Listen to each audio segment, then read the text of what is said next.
राजा वीर सिंह एक न्यायप्रिय और दूरदर्शी शासक था, जिसकी राज्य में खुशहाली और शांति का वातावरण था। लेकिन उसके जीवन का सबसे बड़ा दुख उसका बेटा राजकुमार रवि था। रवि 18 वर्ष का हो चुका था, लेकिन न तो उसे तलवार चलाना आता था, न ही उसे राज्य के मामलों में कोई रुचि थी, और न ही वह जनता की समस्याएं सुनने के लिए तैयार था। वह दिन भर महल के बगीचों में फूल तोड़ता, शाही अस्तबल के घोड़ों को परेशान करता या फिर अपने कमरे में सोया रहता। एक दिन राजा वीर सिंह ने अपने मंत्री से कहा, मेरा बेटा यदि इसी तरह आलसी बना रहा तो राज्य नष्ट हो जाएगा। मैंने उसे समझाने की हर संभव कोशिश की, लेकिन वह नहीं बदला। मंत्री ने गहरी सोच के बाद उत्तर दिया, महाराज, रवि को सबक सिखाने के लिए उसे महल की सुख सुविधाओं से दूर भेजना होगा। उसे जंगल की यात्रा। राजा ने रवि को बुलाया और कहा, बेटे, तुम्हें राज्य के दक्षिणी जंगल में एक प्राचीन मंदिर जाना होगा। वहां से एक बहुमूल्य पत्थर लेकर आना है, जो हमारे राज्य की पवित्रता का प्रतीक है। ये तुम्हारी पहली परीक्षा है। रवि ने अनमने भाव से सिर हिलाया। उसे लगा कि यह बस एक छोटी सी यात्रा होगी, जहां वह कुछ दिन घूमकर वापस आ जाएगा। लेकिन राजा के आदेशानुसार उसे न तो राजसी वस्त्र पहनने दिए गए, न ही घोड़ा या सोने की मुद्राएं दी गईं।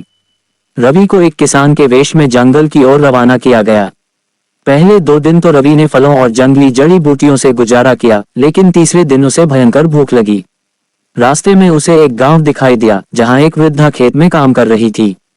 रवि ने उससे भोजन मांगा, लेकिन महिला ने कहा, भोजन के बदले मेहनत करनी होगी। मेरे खेत की घास साफ करो, तब रोटी दूंगी। रवि को गुस्सा आया, लेकिन भूख ने उसे मजबूर कर दिया। उसने पहली बार अपने हाथों से घास उखाड़ी। काम करते हुए उसकी उंगलियां छिल गईं, लेकिन जब उसने मेहनत से कमाई हुई रोटी खाई तो उसे जीवन में पहली बार भोजन का असली स्वाद महसूस हुआ। मिट्टी की खुशबू। रवि ने गांव में कई हफ्ते बिताए। उसने देखा कि लोग दिन रात परिश्रम करते हैं, फिर भी मुस्कुराते हैं। एक दिन उसकी मुलाकात एक युवा लड़के राजू से हुई, जो अपने बीमार पिता के लिए दवा खरीदने के पैसे जमा कर रहा था। रवि ने उसकी मदद की और खुद अपने हाथों से खेतों में काम किया।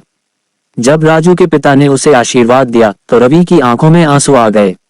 उसे एहसास हुआ कि असली ताकत तलवार में नहीं, बल्कि दूसरों की सहायता करने में है। परीक्षा की घड़ी। जब रवि मंदिर पहुंचा तो वहां उसे कोई बहुमूल्य पत्थर नहीं मिला, बल्कि एक शिला पर ये शब्द अंकित थे, जो स्वयं को पहचान ले, वही सच्चा खजाना प्राप्त करता है। रवि को समझ आ गया कि उसके पिता ने ये यात्रा उसे मेहनत और विनम्रता सिखाने के लिए भेजी थी। वह गांव वापस लौटा और लोगों की मदद करने लगा। उसने नहरें खुदवाई, बीमारियों के इलाज के लिए वैद्य बुलवाए और बच्चों को शिक्षित करवाया।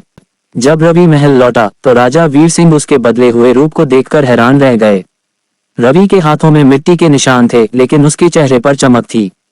उसने पिता के सामने सिर झुकाकर कहा, मुझे क्षमा कर दें, मैंने राज्य की कीमत नहीं समझी।